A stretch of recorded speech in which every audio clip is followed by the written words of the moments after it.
মাঝে আবার ফিরে আসলাম। আজকে ঈদের দ্বিতীয় দিন। আসলে ঈদটা হচ্ছে আনন্দময়, সুখীময়।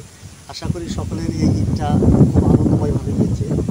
আমি আপনাদের মাঝে আরেকটি কৃষি একটা ভিডিও নিয়ে হাজির হয়েছি। এটা দেখতে পাচ্ছেন যে আমাদের গ্রামগঞ্জে বিভিন্ন কৃষকরা বিভিন্ন ফসল ফলিয়ে থাকে। তার মধ্যে এটা একটা ফসল হচ্ছে যে কুমড়ো গাছ যাকে বলা হয়।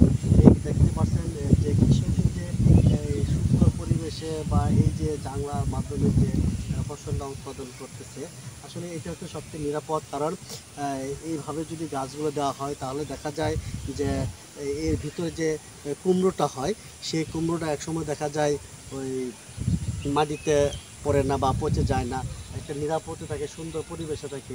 এই পরিবেশে আমরা যদি ওই ফসলটা ফলাই তাহলে দেখা যায় আমরা শতভাগ নিশ্চয়তা পেতে পারি। আবার দেখা যায় অনেক সময় এই গাছগুলো অনেক কীটনাশক বা পোকামাকড়ে আক্রান্ত হয়। এই পোকামাকড় আক্রান্ত থেকে আমাদের বাঁচার জন্য বিভিন্ন পদক্ষেপ গ্রহণ করতে হবে। আর দেখতে পাচ্ছেন যে বাগানটা বা যে সবজি বাগানটা করা হয়েছে, এই জায়গায় অনেক ফুল ধরেছে। আসলে সব ফুলেই ফসল হয় না। আমি আপনাদের মাঝে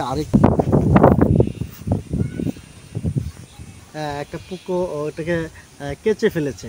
আসলে এই পুকুগুলো থেকে নির্ধারণের জন্য আমাদের কি দরকার, আমরা স্প্রে করব এবং কি বিষ প্রয়োগ করব। আর ওই কুমড়োটা আমরা যদি সাদা কাগজ দিয়ে পেঁচে দিই তাহলে দেখা যায় ওই কুমড়োটাকে পোকা আক্রান্ত করতে পারবে না।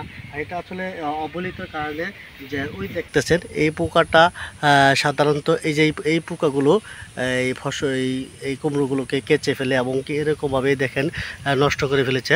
আসলে এই কুমড়োটা দেখা যায় আর হয়তো ভালো হবে না, কারণ এরকমভাবে যদি আমরা ক্ষতিগ্রস্ত হই তাহলে ফসলের সফলতা আমরা পাবো না।